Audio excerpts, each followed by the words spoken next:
Ихорны үйл хөдлөлбөр та бүхэндээ үргэлжлэн үрж байна. Үзэгчдээ яг одоо бид студид хөгжлийн бэрхшээлтэй болон өндөр наснуудад цэргийн засал биедээ амьдрах үйлчлэгээр үзүүлдэг Rectus компани захирал Ойдвиг студидтэй үрсэн байна. За танд өглөөний мэндийг хүргэе. За баярлалаа. Ихорны өглөө хөтөлбөр та бүгдтэй хамт энэ ингээ суугаад их үзэгч бүгдтэйгээ мэдлж байгаадаа бас их баяртай.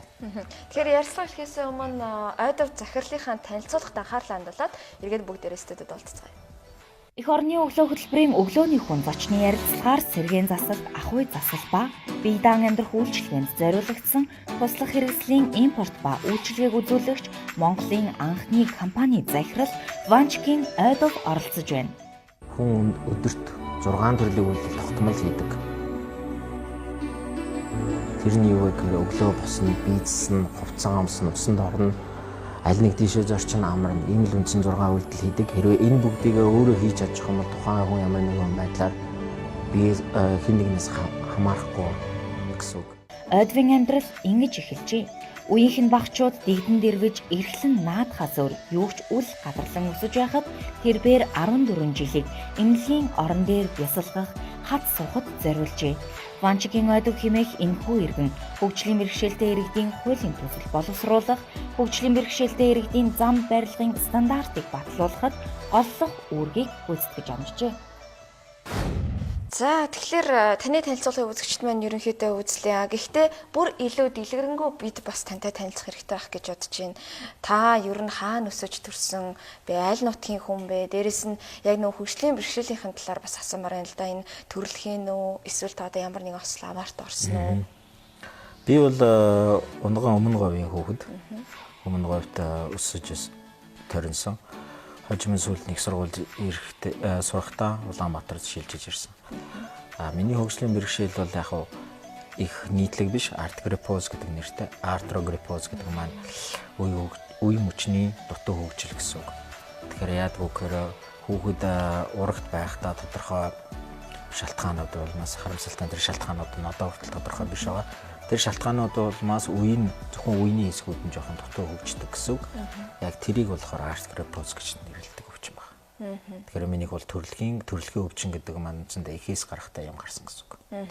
Энэ компаниг Rectus гэдэг.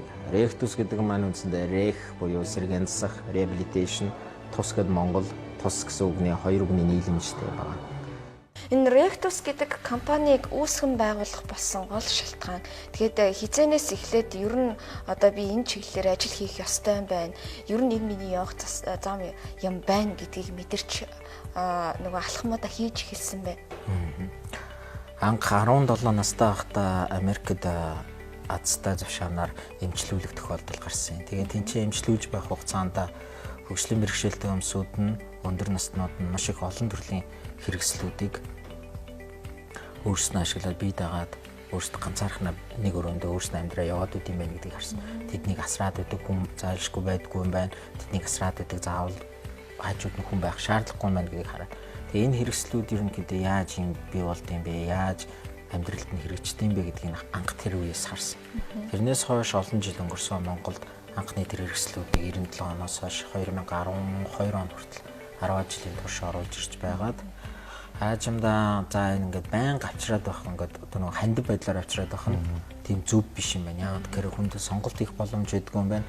Энэ салбарын мэдлэг нь байдгүй байна. Хүмүүс чинь тэрэгцэр гэдэг зүйлийг жишээлбэл зүгээр л гадаа хөвтөж байдаг чулуунаас хямдхан зүйл байна гэсэн ойлголттой байдаг. Гэтэл яг бодит хүн дээрээ цаана 3-4 сая төгрөг тэрнээс чинь бүтэн машины үнэтэй тэрэгцрүүд байдаг гэдгийг ерөөс мэдэрдэг юм байна гэдгийг мэдээд яг энэ үйлчилгээг бий болгох өөрөлдвөл хүн сонголтоо их тэр боломжийг үүсгэхэд бол ийм дэлгүүр байгуулахын шаардлагатай байна гэж бодсон. Яг ингээд анх бизнесээ эхлүүллээ, зориглолоо. Тэгээд ер нь ингээд хүнд зүйлүүд бас гарч ирсэн баха. Ер нь яг тэр болгонд танд хүмүүс ер нь яаж ханддаг байсан бэ? Нэг тэгж яг сөрөг байдал бол харагдаж байгаагүй. Мэдээж гарааны бизнес шүү дээ. Одоо хүртэл би компанигаа гарааны бизнесийн шатанд явж байна гэж үздэг. Яагаад тэгж яана гэхээр одоо хүртэл яг тогтмол үйл ажиллагаа нь яг бүр миний хүссэн хэмжээгээр тогтмолж чадаагүй байна. Анх эхлээд мэдээж энэ санаагаа айлгаад наадах чинь бүтэхгүй штэ гэж хэлжсэн хүмүүс цөөнгүй байна. Дээр нэмээд хөгжлийн бэрхшээлтэй хүмүүсүүд чинь авч чаддаггүй улсууд штэ. Өөрөлдвөл тэд өөрснөө мөнгөгүй юм чинь юм авч чадахгүй штэ гэж ярьдаг хүмүүсүүд байсан. Гэтэл энэ компани үүсэт одоо 4 жил болж байна. Анх өөрийнхөө цуглуулж ирсэн нэг 20 сая төгрөгөөр энэ компанийг байгуулж эхэлсэн. Одоо ямар ч хэсэн чамгүй амжилтанд хүрсэн байгаа. Монголд анхны гэсэн нэлээд олон зүйлсүүдийг хийсэн. Анхны 500 лифт гэдгийг Монголд төгсөрсөн. Анхны сэргээн засах тасгийг орон нутагт байгуулж үзлээ. Эмнэлгүүдийн тогтчлтыг хийж үзлээ. Гэх мэт ингээм амжилтуудыг хийгээд байхад хөгжлийн бэрхшээлтэй иргэдч бай тэдний гэр бүлүүдэд бол тиймч эд хөрөнгөгүй хүмүүсүүд бол биш. Тэдэн зөвхөн хөрөхөл шаардлага байдаг гэдгийг бол харуулж болж байна гэдгийг боддог. Хаан та бас би ингээд таны яриаг дотроо сонсч суухдаа нэг зүйлийг бодлоо л да. Оюуны бэрхшээл, хөгжлийн бэрхшээл хоёр гэдэг бас хоорондоо их ондоо юм аа. Хөгжлийн бэрхшээлтэй хүн маань хүн харахад нөгөө хөгжлийн бэрхшээлтэй боловч оюун нь яг л жирийн хүнтэй адилхан бас хөгжиж идэг, юм сурах болцоо тэр хүмүүст байдаг тийм ээ. Тэгээд оюуны бэрхшээлтэй хүмүүс бол арай өөр болоо явчихж байгаа юм. Тэгээд танаас бас нэг зүйлийг асуумаар байна. Танд энэ боломжуудыг хэн ер нь хамгийн анх олгож хэн яг энэ урам зориг гэдэг юм уу өгсөн бэ? Тэгээ та өөрөө бас дээрэс нь өөрөө өөртөө их ярилцдаг, өөрөө их чагнадаг тэр төрлийн хүн гэж сонссон л доо. Энэ бас нөлөөлсөн үү? Нэг зүйл тодох чи оюуны бэрхшээл, хөгжлийн бэрхшээл гэж байна шүү дээ, тийм. Хөгжлийн бэрхшээл дотор нь оюуны бэрхшээл ордог. Хөгжлийн бэрхшээл дотор үндсэн 6 төрөл байгаа. Тухайн улс орны категориос хамаарат заримдаа 6-аас 12 төрөл болж хуваагддаг. Оюуны бэрхшээл гэдэг нь тэр л орчин.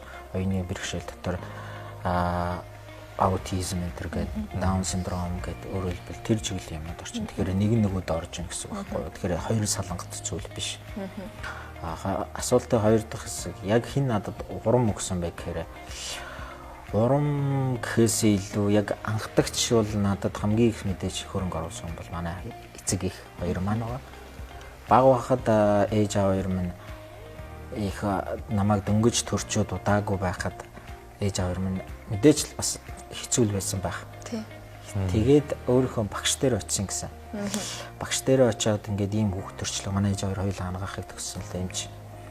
Очиод ийм хүүхд ингээд төрчлөө багш одоо яах вэ юмчлах нөгөө нэг одоо над дээр ингээд эцэг эхүүд ирдэг шиг л ирж асуусан юм шиг л одоо энэ хүүхдийг яах вэ гэж л асуусан гэсэн. Тэгсэн чинь багш нь яг үдчээ дараа нь миний энэ өвчнийг сайн судалсны үндсэндээ тэгж хэлсэн гэсэн. Энэ хүүхэд ямар ч байсан нэг магадгүй цэрэгт явахгүй баха. Гэхдээ өөрийгөө аваачих чадaltaй болох байх гэсэн гэж хэлсэн гэсэн. Тэр үнд нь урамшаад манай ээж аваа за энэ хүүхдийг ямар ч байсан бие даагаад өөрөө амьдрал авах чадaltaй болгоё. Мэдээж гараараа энэ бол тоосго бариад тоосго зохиод хөлөөрөө тоосго зөөхгүй тодорхой. Тэгэхээр оюунаараа л нэг юм хийх чаддаг болох хэрэгтэй байх. Тэгэхээр тэрлүүнд хөрөнгө оруулъя гэд тэгээд тухайн үед эвсэл их л хол гэж санагдсан. Ленинград руу манай намайг авч ирсэн. Гэхдээ тэрнээс өмнө Монголд энэ гэмтлийн имлэг дээр Батсөх хэмж дээр нэлээд имжлэг хийлгэж байсан. Хүн зарим тохиолдолд яг бас нэг ийм үг байт юм байл л дээ. Бүх боломж нь бүрдсэн байсан бол яг өнөөдрийн би байхгүй байх байсан байхаа ч гэдэг юм уу. Эсвэл өчигдрийн алдаа нь байхгүй байсан бол өнөөдрийн би бас хэн байх вэ ч гэдэг юм уу. Ийм өгнүүд их явдаг аа. Иймэрхүү одоо философиуд их байна л да. Тэгэхээр таны хувьд эднэрийг ер нь юу гэж ойлгодог вэ? Зарим тохиолдолд магадгүй одоо хөгжлийн бэрхшээлтэй болсон те одоо надад том боломж байжээ. Би хэрвээ ийм байгаагүй байсан бол гэж та бодож үздэг үү? Бодож үздэг. Бодож үздэг. Гэхдээ тэр чинь их сонин штэ. Нөгөө нэг Back to the Future гэдэг кино байдаг штэ. Тэ. Цаг хугацаа Эйнштейний ярьж байгаагаар бол ерөөсөн цаг хугацаа гэдэг чинь бие даасан урсгал явдаг. Заавал эргэж чи яг тухайн цаг дээр очиод дахин шинээр эхлүүлэхэд магадгүй чиний бодож байснаас арай өөр цаг урсгалаар явдаг гэж ярьдаг штэ. Цаг бол баригдшгүй зүйл гэж зүйл тайлбарлаад өгдөг тийм. Тэгэхээр миний ойлгож байгаагаар би хэрвээ эрүүл байсан бол миний амьдрал яах байсан болоо гэж бодож үзсэн үгээр мэдээж төмөн өдөр бодож үзсэн. Гэхдээ төсөөлөд хариулт нь байхгүй байна. Ээл зүгээр бодоод ийм магадгүй тодорхой тохиолдлууд дээр ийм байх байсан бахал гэж бодно уу гэсэн старууд яг ийм болчихно гэдэг кино шиг дүрслээд харагдах зүйл бол байхгүй.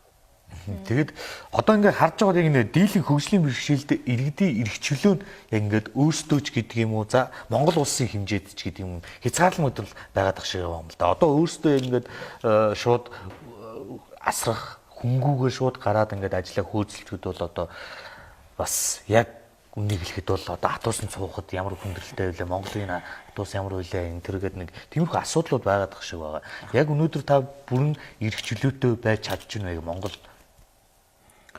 Асуудлууд бол байгаа, шийдлүүд нь ч гэсэн байгаа. Гагцгүй шийдлүүдэл хийхийг аль нэг тал нь хүсэхгүй байгаа, эсвэл хийж чадахгүй, ойлгохгүй байх шиг байгаа. Мэдээж хөгжлийн бэрхшээлтэй иргэд Монголд байгаа иргэд 100 гаруй мянган хөгжлийн бэрхшээлтэй иргэд маань энэ гадаах хүртээмжгүй байдлыг бол бүгдээрээ мэдэрч байгаа. Орцноосоо гарч чадахгүй байгаа, Сүхбаатарын талбай дээр эрх чөлөөгөө ярьж байгаа бол утгаа алдчихж байгаа ч тийм ээ. Ямар ч боломжгүй шүү дээ. Орцноосоо гарч чадахгүй байгаа хүнтэйгээ найзуудтайгаа ярьж санал бодлоо солилцоо, шинэ бизнес үүсгэх, шинэ санаачлаг гаргах, шинэ шинжлэх ухааны нээлт хийх тухай бодоход их хэцүү шүү дээ тийм. Тэгэхээр хамгийн ихэнд орцноос гарах тэр асуудлыг л хүмүүс шийдэж чадахгүй шүү дээ тийм. Тэгэхээр чинь түмэн асуудал. Тэгээ олон улсын онолоор бол юу гэж хэлдэг вэ? Хөгжлийн бэрхшээлтэй хүн өөрийнхөө хөгжлийн бэрхшээлтэйтэй болоод гарч чадахгүй байгаа юм биш. Нийгэм өөрөө тэр хүнийг хөгжлийн бэрхшээлтэй болгож байна гэж ярьдیں۔ Тэрний хамгийн энгийн жишээ нь гадаа жишээ нь танай тайз ингээ хоёр шаттай байна шүү дээ тий. Хэрвээ би тэрэгцэртэй байсан бол би энэ шат тайз руу чинь гарч чадахгүй. Тийм ээ. Тайд маань хэрвээ энэ тайзан урсах байдлаар налуу замтай хийчихсэн бол би гарч чадах гэсэн. Ийм л жишээ нь энгийн ялгаанууд байгаа байхгүй. Энэ л өөрөө хөгжлийн бэрхшээлийг үүсгэж байна, бий болгож байна. Хөгжлийн бэрхшээл өстэй хүмсүүдийг нөгөө гарах боломжийг хааж өгч байна гэсэн үг байхгүй юу? Нийгэмд Монголд чинь 100 гаруй мянган хүн гэдэг чинь бусад улс орнуудтай харьцуулбал бас их штэ яагаад гэхээр 4%, 4.5% эзэж байгаа. Компани буюу энэ дэлгүүр Монголд оршихын ач холбогдол нь юу вэ гэх юм бол энэ дэлгүүр маань багаар бодох юм бол нэг гэр бүлд тусалж байгаа. Гэр бүл тусалж байна гэдэг нь улс орондоо тодорхой хэмжээгээр хөрөнгө оруулалт хийж байна гэсэн. Нэг хүнийг асрах гад нэг өөр гэр бүлийнх нь тэр хүн нь хамаг ажиллаа орхиод тэр хүнээ асарч авахын хооронд технологи хэрэглээд энэ тэр асарч байгаа хүнийгээ тойглоод тэгээ явах юм бол улс орныхоо хувьд ч гэсэн бас маш эерэг үр дүнтэй гэж харж байгаа.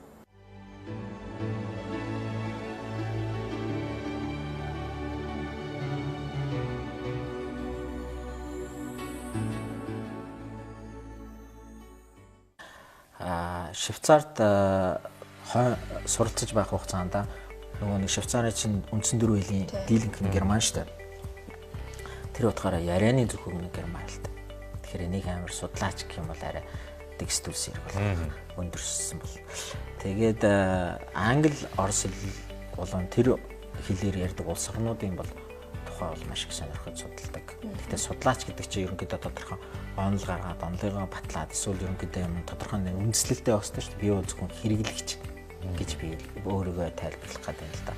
Энэ хоёр хэлээр гарсан мэдээлэл мэдлэгийг л хэрэгэлдэг хүн болохоос судлаач бол биш шүү. Та өөрийгөө бас ингэ түрүүн ярилцаж байхад амьдрал тайртай хүн гэж нэрлэжсэн. Хүн ер нь амьдрал тайртай юм бол өвчгөл болдог, бүтдэг гэж үздэг.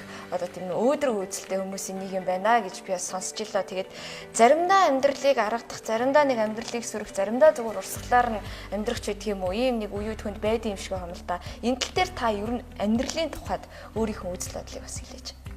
Хүн ер нь энэ амьдралыг яаж одоо туулбал илүү эвтэйхэн илүү одоо юу гэдгийг зарим тохиолдолд нөгөө хялбархан байдаг юм болоо.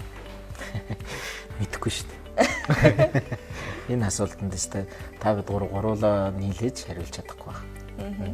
Мэддэг юм шиг энэ дээр хариулах гэж оролдоно гэдэг чинь ертөнцийг танихтай л адилхан. Тэгэхээр би мэддэг юм шиг хариулж чадахгүй байх гэж бодож байна. Тэр амьдрал хайртай гэж хэлсний утга нь юу байсан бэ гэхээр яг олон ингээд юу яадаг штэ. Амьдралдаа сөхрөөд амиа орлож байгаа тохиолдол байна. Амьдрал ногц ачаагаа дийлэхгүйгээр арх уугаад за ерөөс нүдний лайныг арх ууж байгаа гэдэг чинь үндсэндээ хүн бодит байдлыг харахгүй нүдэн анихыг л хүсэж байна гэсэн үг шүү дээ. Хийсвэр тэр ертөнц рүүгээ очиод байхыг л хүсэж байна гэсэн үг шүү дээ. Тэгэхээр тэр ертөнц рүүгээ очихыг би илүү хүсэж байна гэдэг бодцсон хүмүүс үдэж байна тийм. Гэж байдаг. Тэгээд тэр хүмүүсүүдийг хүмүүс харчаа юу гэж хэлдэг вэ гэхээр тэр хүмүүс сэтгэлийн хатгүй өстө ноён нуруугүй инээтрэ гэж хэлдэг. Би болохоор тэрийг нь яг тэгж хэлэхээс илүү яг амьдралд нэг тийм их хайртай биш болвол надад бол яг бүх юм одоо байна. Гэхдээ урд нь байсан үнэхээр бас байгаагүй. Олох юм маань та нарын хувьд одоо жишээ нь ширээн дээр байгаа цаг та урагшаа бүгдийг л гараараа цайгаа авчин тийм үү. Миний хувьд болохоор би энэ аягтай миний урд байгаа аягтай цаг авахын тулд түмэн хөдөлгөөн илүү хөдөлгөөн хийж ээж би аяг. Тэгэхээр агшин бүр миний хувьд бол илүү үнэтэй л байгаа гэсэн үг. Тэр утгаараа амьдралдаа би илүү хайртай гэсэн үг байхгүй. Яагаад гэхээр би над тэгж зүтгэж байж нэг харангатцсан хүн энэ усыг ууж явахад чинь тийм шүү дээ. Авах мэдрэмж гэдэг шал юу өөр вэ? Тийм. Одоо нэг ийм байгаад байгаа шүү дээ. Хандлага гэж ярьсан. Эцэг эхчүүдийн хандлага хөгжлийн бэрхшээлтэй хүүхдтэй хандж байгаа хандлага бас нэг арай ондоо байгаад байгаа юм шүү. Одоо жишээ нь хүүхдэд өөрсдөө жоохон тусгаарладаг ч юм уу. Миний хүүхд ийм юм чинь гэдэг хандлагыг тэгээд тэнгууд нөгөө хүүхдүүд нь би ийм юм чинь гэсэн бас нэг хандлагыг аваад байгаа юм шүү. Яг зөв. Их сонирхолтой Монголд нэг 4 жилийн өмнө бид судалгаа хийжсэн. Тэгэхэд би олон улсын байгууллагад ажиллаж байсан. Тэгэхэд их сонирхолтой ихэнх хөгжлийн бэрхшээлтэй хүүхдийг сургуульд явахад хамгийн их саад болдог хүчин зүйлсүүдийн нэг юу вэ гэсэн чинь эцэг эхчүүд хандлага гэж байна. Эцэг эхчүүд нь өөрсдөө хүүхдээ мэдээж хайрлаж л байгаа л да. Гэмтэй чинь шоолно, сэтгэлээр унана гэдгээс айгаад сургуульд явуулахгүй байх тохиолдол байдаг. Нийгэм рүү оруулахгүй тийм. Нэгт хоёрд гэх юм бол өөрсний чинь тусдаасаа хийж байна. Жишээ нь би 7-8 жилийн өмнө одоо сэтгүүлд цолж аргалах бит хоёр ховдод өлөө баян хөлгээд явж хахад хүүхдээ ирэхээр баг гэр гэж ярьдаг шүү дээ. Баг гэр нөгөө баг гэртээ нуучдаг тийм айлтай бүр таарч ирсэн. Тэгэхээр энэ маань өөрөө юу гэж нэг хөгжлийн бэрхшээл хүмүүсийн мэдлэг маань өөрөө их бага байна. Хөгжлийн бэрхшээл гэдэг маань одоо би оролцсон бүхэл нэвтрүүлэгтээ хэлж байна. Хөгжлийн бэрхшээл гэдэг маань хүндрэлтөө үүсгэд байсан мөхөд адилхан хамтдаа мөхөх зүйл байхгүй. Яагаад гэхээр бидний ялгарл байхгүй. Бид нэг талаасаа эмнэлэг талаасаа бол мэдээч өвчин, нөгөө талаасаа өвчин биш ирнэ бас хөгжлийн бэрхшээл томцоод гарч байна. Тэгэхээр одоо бид гурав ингээд энэ диван дээр сууж гуруулаа биенээс маш их ялгаатай шүү дээ тий. Тэрнтэй л адилхан. Ялгарл байхгүй. Тэгээд хөгжлийн бэрхшээлтэй эцэг эхчүүд маань тэр асуудлыгаа юун дээр маш их хэмзгэлдэг вэ гэхээр бусдын нөлөөнөөс маш их. Миний хүүхэд ингээд хажуутлын айлын хүүхэд ингээд цоо хариул гүйж явахт миний хүүхэд гүйж ин гэхдээ майг гүйж. Нэг юм майгын л засчих. Тэгчих юм бол болчихно гэл. Тэгэл нөгөө хүүхдээ чи 2 3 хагалгаанаар ороо. Тэгээд эцсийн үр дүнд нь яаж нөгөө хүүхэд нь майгч байдгаа алхаж чадхааргүй болдог. Тэгэхээр хүмүүсийн нөгөө мэдлэг гэж нэг маш том зүйл байна. Ойлголт мэдлэг гэж зүйл байна. Хоёр дахь асуултын чи хоёр дахь хэсэг болох ерөнхийдөө нэг цаашдаа ерөнхийдөө яаж юм гэхээр улс орны дэлхийн одоо эрүүл мэндийн чиг хандлага юу руу чиглэж байгаа гэхээр эмнэлэг төвтэй биш гэр төв рүү. Гэр одоо илүү гэртээ биднээс 3 дугаар эмнэлэг дээр очиад үйлчлүүлж тэнцэн бүх үйлчилгээгээ хичээл гэртээ очиж байгаа шүү дээ. Одоо тэр биш 3 дугаар эмнэлэг гэдэг чинь жишээлбэл одоо их жижигхэн болоод хүмүүс бидний гэрт төрж ирж үйлчлээд эмчилгээгээ бид гэртээ авдаг болоод бүх үйлчилгээ амбулаторь одоо бүх анализ шинжилгээ эднээс тэнцэн авдаг болоо.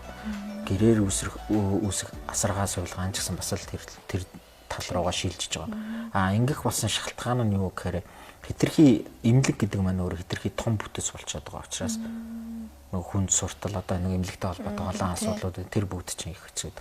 Хоёр дахь том шалтгаан юу гэхээр хүн гэртээ байхдаа илүү сэтгэл санааны хувьд бол эрүүл байдаг. Сэтгэл санааны хувьд эрүүл байна гэдэг чинь бие махбодын хувьд бол хурдан илааршдаг гэсэн. Тэгэхээр нэг 20 жилийн дараа гэдэг олон том эмнэлэг байхаас илүү олон жижиг эмнэлгүүд үсээд гэртээ үйлчлүүлэх тийм систем рүү шилжиж байгаа. Манайх ч гэсэн ерөнхийдөө тэр чиг хандлагыг харж гэрээр асаргаа сувилгаа үзүүлэх, гэрээр энэ үйлчилгээ авах тэр боломжуудыг нөхийг бодож байна. Нэгт хоёр дахь юм бол манай эмчнэр маань өөрөд нэг анханасаа төрөөсөө дандаа мөнгөний харамлж өгсөргөө тоног төхөөрөмж гэдгийг ерөөсө хэрэгжилж мэддэггүй. Хэрэгжилж их тийм бэлгсэн тийм тоног олон тоног төхөөрөмжтэй байж үзээгүй. Дандаа л хар бираараа л ингээл гараараа. Одоо тан шиг ингээл нэг хүүхдүүд штэ тэ 100 орчим килограммжинтай харавчсан хүмүүсүүдийг ч хар махан бираараа ингээл өргөөлөн тэгэхээр тэр чинь өргөдөг зөөврөлдөг бүтэн лифт тоног төхөөрөмж аль үжи үүссэн баха тэрийг одоо хүртэл үзээгүй хэрэгжилж үзээгүй эмнэлгүүд Монгол зөндөө. Гэтэл тэрийг хэрэгжилж чадаагүй бол маш яаж нэг гэхээр та 20 жилийн дараа та совилогч байсан бол 20 жилийн дараа та нурууч өвдөн өөрөө эргээд эмнэлэгт ивдэг. Тийм эрсдэл үүсдэг байхгүй. Тэр эрсдлийг 20 жилийн дараах эрсдлийг би багасгахыг л хүсэж байна. За баярлалаа үзэгчдээ. Өнөөдрийн зочноор Rectus компани захирал ойдог оролцлоо үзэгчдээ. Тэгээд энэ дүрээд их орны өглөө хэлбэр ярилцлагын цаг маань өндөрлөж байна үзэгчдээ. Их орны өглөө хэлбэр үргэлжилж байна.